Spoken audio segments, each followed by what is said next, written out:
There's a family in history that was richer than the Medici, more powerful than the Rothschilds, and you've never heard of them, the Fugger family, merchants from Augsburg, Germany, who became the richest people in the world, not through invention, not through conquest, through banking.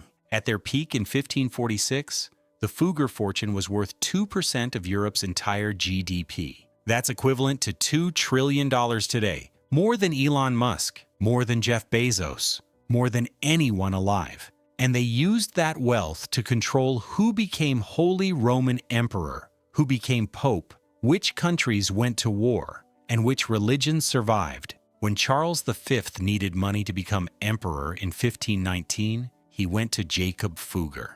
Fugger lent him 543,000 florins, the equivalent of $500 million today. In exchange, Charles V granted Fugger a monopoly on Hungarian copper mines, Spanish silver from the New World, Tyrolean silver mines, and tax collection across the empire. One loan, and the emperor became Fugger's debtor. But here's what they don't teach you in history books. The Fuggers didn't just lend money. They turned debt into a monopoly. They'd lend to kings who couldn't repay. And when the kings defaulted, the Fuggers took mines, trade routes, and tax systems as collateral. They built an empire not of territory, but of debt. Every debt empire begins with a desperate borrower. For the Fuggers, that borrower was Maximilian I, King of the Romans, in 1487. Maximilian needed money for the war against France and Venice, but the imperial treasury was empty. Traditional lenders wouldn't touch him, too risky, too likely to default. So he went to Jakob Fugger, head of the Fugger banking house, and asked for a loan. Fugger agreed, but not for interest, for collateral, monopoly rights to the Tyrolean silver mines. At the time, Tyrol produced more silver than anywhere in Europe. Maximilian granted Fugger exclusive rights to purchase all silver from the mines at a fixed price below market rates. Fugger would buy silver cheaply, sell it at market price across Europe, and pocket the difference. This was the Fugger model. Not lending at interest, lending for monopoly rights, because monopolies generate more profit than interest ever could. A 5% interest loan on 100,000 florins makes 5,000 florins per year. But monopoly rights to silver mines? Unlimited profit for as long as the monopoly holds. Maximilian couldn't say no. War doesn't wait. So he signed. The genius wasn't the loan itself. It was what Fugger demanded as collateral. Not land, not castles, not treasures that sit idle. Productive assets. Mines, trade routes, tax systems, assets that generate cash flow. This pattern repeated with every emperor. Maximilian in 1487, Charles V in 1519, Ferdinand I in 1531, Philip II of Spain in 1556. Every emperor needed money. Every emperor went to Fugger. Every time, Fugger took monopoly rights. Not as punishment, as business. Because debt isn't just money lent, it's control acquired.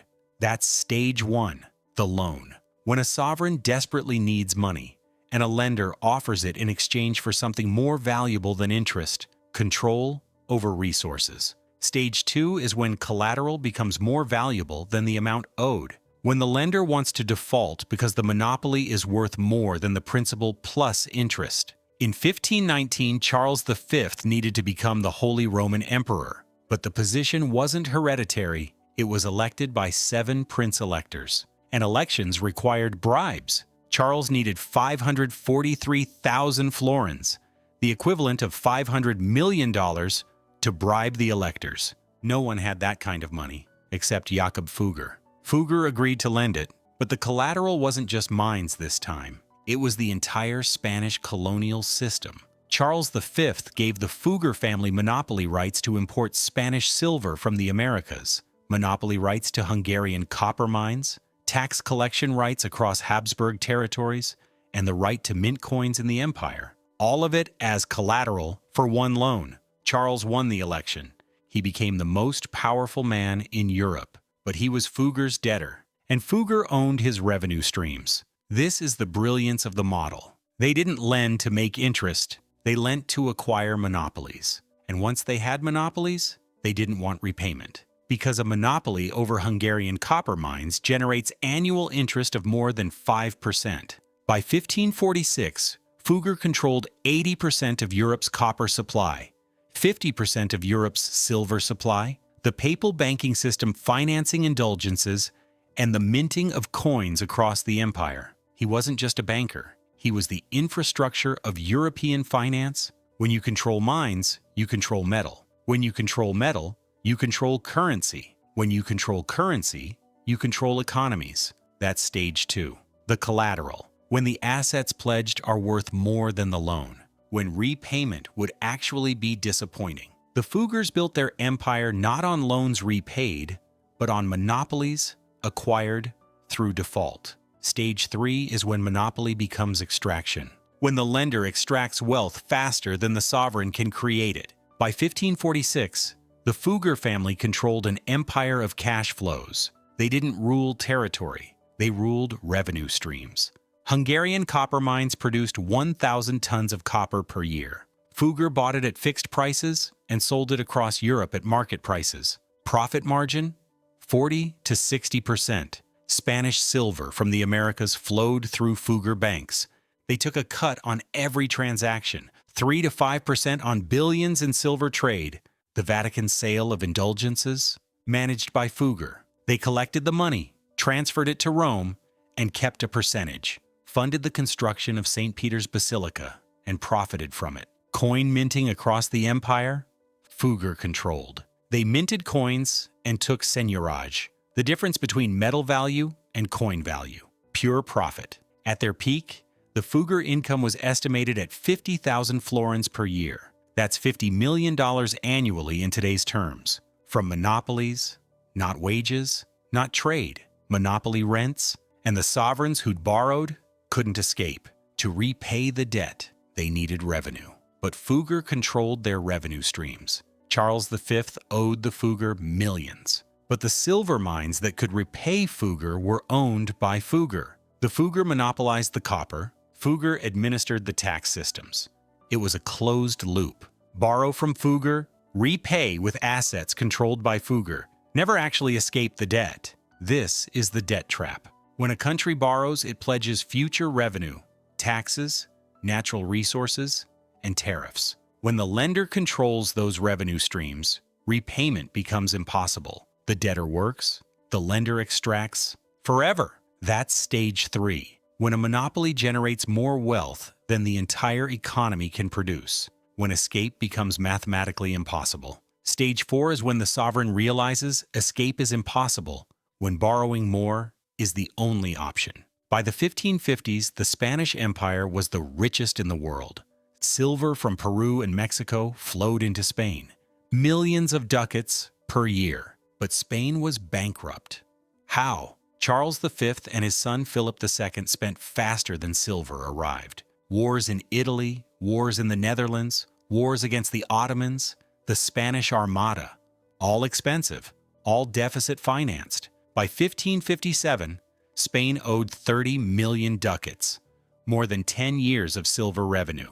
Impossible to repay. So Philip II did the only thing he could. He declared bankruptcy, suspended debt payments, restructured the loans, and then borrowed more, because wars don't stop for bankruptcy. This is the dependency trap. When a sovereign is so deep in debt that default doesn't free them.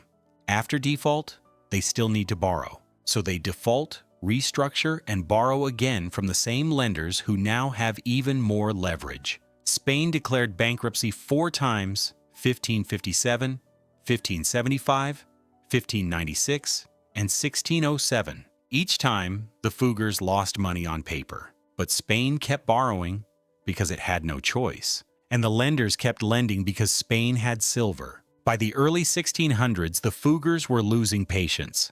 Spanish silver was declining. Mines were depleted. Wars were endless. The probability of full repayment was 0. The Fuggers had turned kings into debtors, but debtors who can't pay become worthless. That's stage 4. When both parties are trapped, the debtor can't repay. The creditor can't collect. The only question is, who collapses first? Stage 5 is the end, when the sovereign defaults permanently, when the creditor loses everything.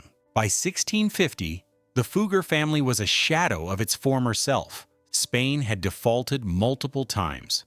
The 30 Years' War, from 1618 to 1648, had devastated Central Europe. Trade routes were destroyed, mines were depleted, currencies were debased, and the Fuggers' monopolies became worthless, because a monopoly on a depleted mine is worthless. Monopoly on a collapsed trade route is worthless. Tax collection rights in a depopulated empire are worthless. The Fuggers had built their fortune on collateral, but collateral is only valuable if it produces. By 1650, Europe's productive capacity had collapsed. The family still existed. They were still wealthy by ordinary standards, but they were no longer kingmakers, no longer the richest family in the world, no longer essential. They faded into obscurity. Today, most people have never heard of them. Despite being richer than Rockefeller, despite controlling emperors, despite owning 2% of Europe's GDP. Why? Because their wealth was based on debt. And debt-based wealth is fragile. When the debtor collapses, the creditor collapses. When the sovereign defaults, the monopoly dies. That's stage 5. When the debt trap closes on both parties. When monopolies become liabilities. The Fuggers lent to the richest empire in history and lost everything. Not because they were stupid, but because sovereign debt always ends the same way. Default, restructuring that's really just a delayed default, and eventual total loss.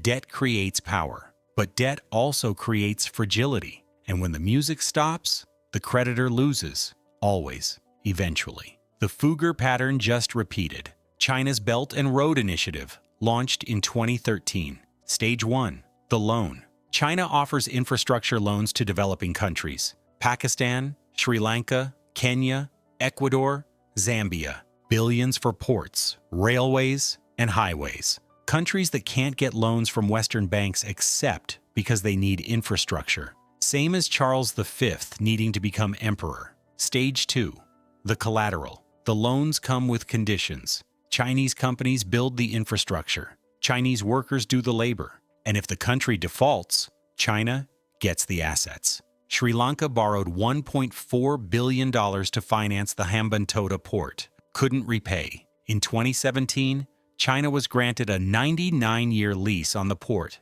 as part of debt repayment. Same as Fugger taking mines. Stage 3, the extraction. China now controls strategic ports worldwide. Sri Lanka's Hambantota port, Pakistan's Gwadar port, Djibouti's military base and port, Kenya's Mombasa port, under risk. These aren't just commercial assets, they're geopolitical leverage. Control ports, control trade routes, control economies. Same as Fugger controlling silver routes. Stage 4, the dependency. Many Belt and Road countries are trapped.